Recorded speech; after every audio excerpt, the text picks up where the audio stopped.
This channel does not promote or promotion any illegal activities. All content provided by this channel is meant only for educational purpose only.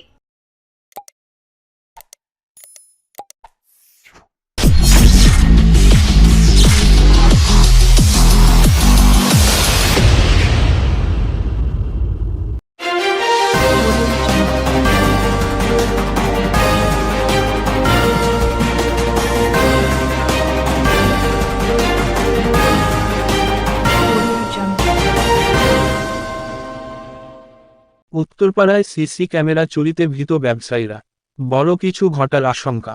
উত্তরপাড়ার মাখলা এলাকায় গত কয়েকদিনে বেশ কয়েকটি CC camera চুরি হয়েছে, যেগুলি লাগানো ছিল দোকানের সামনে। সিসিটিভি ফুটেজ দেখা গেছে দুই যুবক বাইক নিয়ে এসে সিসি ক্যামেরা খুলছে। হেলমেট পরা ছিল দুই যুবক। সম্প্রতি হাওড়ার ডোমজুড়ে ভয়াবহ ডাকাতির ঘটনা ঘটেছে, সেখানে সিসি ক্যামেরা থাকায় ডাকাত দল চিহ্নিত হয়েছে। উত্তরপাড়ার যে এলাকা সিসি ক্যামেরা চুরি হয়েছে সেখানেও সোনার দোকান আছে।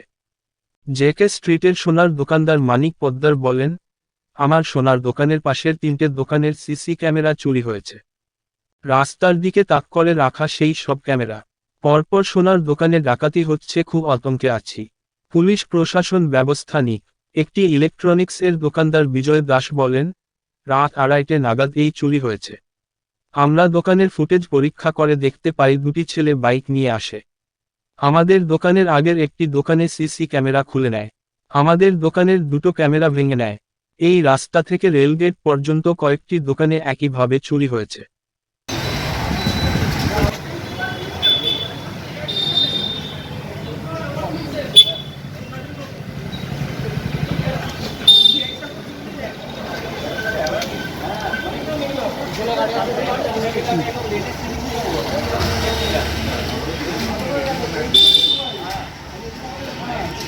আমি যাবো না বলেছি, হ্যাঁ সব কিনেই বলেছি, আমাকে বলেছিল বলতে আমি যাবো না।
ওই আছে আমার ক্যামেরা লাগানো ছিল, ওইটা সকালবেলা এসে দুপুরবেলা এসে দেখছি তো ওটা কোনো পাচ্ছি না, ক্যামেরা ছিল না।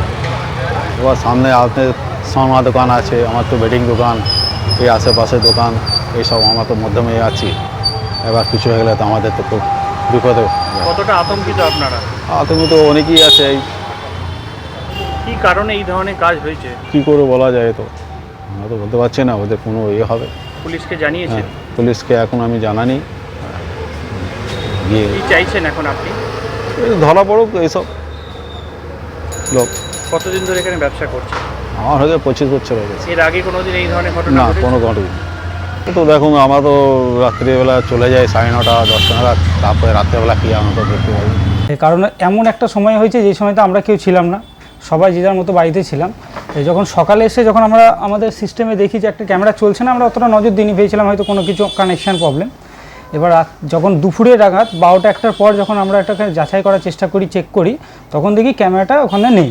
আমি ভেবেছি হতেই পারে এই সময় এরকম অনেকবার হয়েছে আমাদের এখানে, অনেক অনুষ্ঠানে অনেক কিছু লাগানো ছিল, দেখি পরের দিন সকালবেলা আর পাইনি সেটাকে, এসে দেখি ক্যামেরাটা ওখানে নেই। তো আমি যখন সিসিটিভি ফুটেজ চেক করি আমরা দেখি দুখানা ছেলে একটা বাইক নিয়ে এসে আমাদের দোকানের সামনে দাঁড়িয়ে ছিল, দাঁড়িয়ে থেকে আমাদের পাশের দোকান যেটা আছে পাশের দোকানে প্রথম ওদের একটা ক্যামেরা খুলে নেয়, তারপরে আমাদের ক্যামেরাটাকে তারা হাত দিয়ে টেনে ছিঁড়ে নেয় এবং ভেঙে দিয়েছে, জায়গাটা দেখলেও বোঝা যাচ্ছে। রাত্রির মোটামুটি 2:40 কি 41 নাগাদ আছে। এই উদ্দেশ্যটা বোঝা মুশকিল, কারণ এখানে সামনে সোনার দোকান থেকে শুরু করে রেলগেট পর্যন্ত কয়েকটা দোকান আমরা খবর পেয়েছি সেম কন্ডিশনে সেম প্রসেসে ক্যামেরাগুলো বাইরে যতগুলো ওদের হাতে নাগারে ছিল দুজন মিলে খুলে নিয়ে গেছে।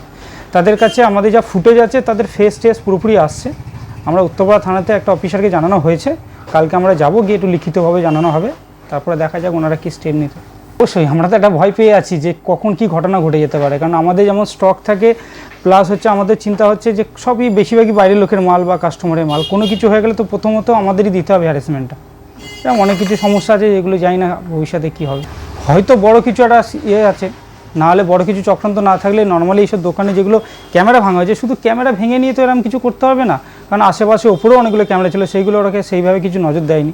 আমরা 2-1জন কাস্টমার থ্রুতেও খবর পেলাম, তাদেরও সেরকমই ঘটনা ঘটেছে। কি বলবেন প্রশাসনের যারা আছেন আমাদের? অবশ্যই চেক করুন, চেষ্টা করুন, আপনারা চাইলে তো অনেক কিছু করতে পারেন, খবর লাগান বা দেখুন কি করা যায়। আপনার নাম? দাদা আপনারা তো সোনার দোকান, কি আপনারা কি ঘটনা ঘটে গতকাল? বলছি গতকাল রাত্রে আমার দোকানের পাশে দুটো দোকানের পরপর ক্যামেরা রোড সাইড যে ক্যামেরাগুলো ভেঙে নেওয়া হয়েছে রাত্রে, এবং আমরা খুব আতঙ্কিত। সব জুয়েলারি দোকান ডাকাতি হচ্ছে রাজ্য জুড়ে। এখন আমাদের পুলিশ প্রশাসনের কাছে একটাই বক্তব্য যে তারা যদি আরেকটু সচেতন হয় তাহলে আমরা তাদের কাছে কৃতজ্ঞতা থাকব। হ্যাঁ, আমরা চাই যে পুলিশ প্রশাসনের কাছে আরেকটু নিরাপত্তা আশা করছি, তাহলে আমরা খুব উপকৃত হব। আপনার দোকানে কি কোনো ক্যামেরা ভেঙেছে? না, আমার ভাঙেনি। আমার এখান থেকে যেতে যেতে যে রাস্তাগুলো পড়ছে সেই রাস্তাতে 2-3টে দোকানে ক্যামেরা ভেঙেছে। দুঃখজনক ঘটনা এবং নক্কারজনক ঘটনা, কারণ আপনি দেখবেন যে সারা পশ্চিমবাংলা জুড়ে বিভিন্ন জায়গায় এই সোনার দোকানে ডাকাতি এবং গুলি চালানোর যে ঘটনা ঘটছে। আমাদের এখানে একটা সোনার দোকান আছে, এখানে যারা ব্যবসায়ী বন্ধুরা আছে তারা সকাল থেকেই খুব আতঙ্কিত। আমাদের নিজেদের মধ্যে কথা হচ্ছে যে পুলিশ পেট্রোলিংয়ের টা বাড়ানোর জন্য এবং পুলিশকে আরও সক্রিয় হওয়ার জন্য আমরা অনুরোধ জানাবো। আমরা সত্যি নিরাপত্তাহীনতায় ভুগছি এবং সারা উত্তরপাড়ায় এই ধরনের ঘটনা যদি আর ঘটে তাহলে তো আমরা কোথায় যাব? আমরা খুব অসহায়, এই অসহায় ফিল করছি। আমরা চাইবো যে পুলিশ আরও তৎপরতার সঙ্গে এটাকে ধরুক। আমাদের কাছে সিসিটিভি ফুটেজ আছে এবং পুলিশে পেট্রোলিং যেন আরও বেশি বেশি করে হয়।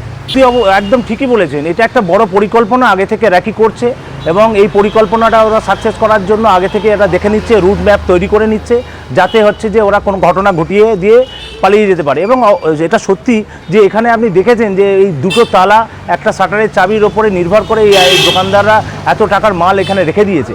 এটা তো একটা খুবই চিন্তার বিষয় এবং সাধারণ মানুষের ক্ষেত্রেও চিন্তার বিষয়।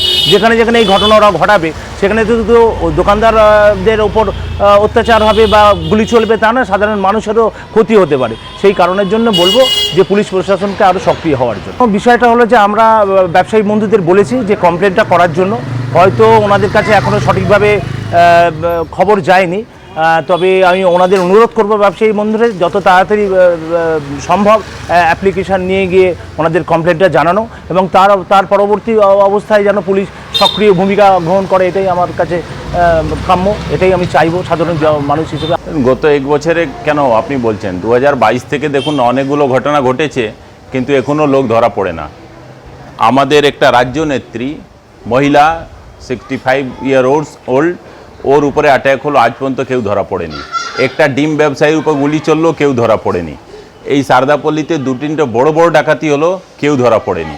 এটা তো মানে পরপর এরকম ঘটনা হয়ে যাচ্ছে। এখন আগে তো আমরা যেরকম পিসি পার্টি মুভমেন্টও দেখতাম, এখন তো সেটাও বন্ধ আছে। হয়তো বলছে কখনো যে পুলিশের এক্সকিউজ দিচ্ছে যে ভোট আছে বা এইসব আছে, কিন্তু যেভাবে ক্রাইম বাড়ছে, আমার পুলিশ কাছেও রিকোয়েস্ট আর সাধারণ পাবলিক কাছে সবাইকে একটু বেশি অ্যালার্ট হওয়া উচিত। না, সেরকম মোবাইল পেট্রোলিং দেখা যাচ্ছে না। পিসি পার্টির মুভমেন্ট টোটালি বন্ধ। বলছি তো আমি, আগে বাইকে আমরা দেখতাম যে পুরো উত্তরপাড়া জুড়ে পুলিশ খুবই ভালো রেসপন্স করছিল। একটা ফোনেই পুলিশ যে কোনো জায়গায়, আমরা ধরুন হয়তো আমরা পলিটিক্যাল লোক কিছু ঝুট ঝামেলা হলে আমাদেরকে বললে, এখন আমরাই নিজে পিসি পার্টিকে ফোন করে বলছি উনি নাকি ছুটিতে আছেন, উনি অন্য কাজে ব্যস্ত আছেন, কেউ পিসি পার্টিকেই দেখা যাচ্ছে না এখন।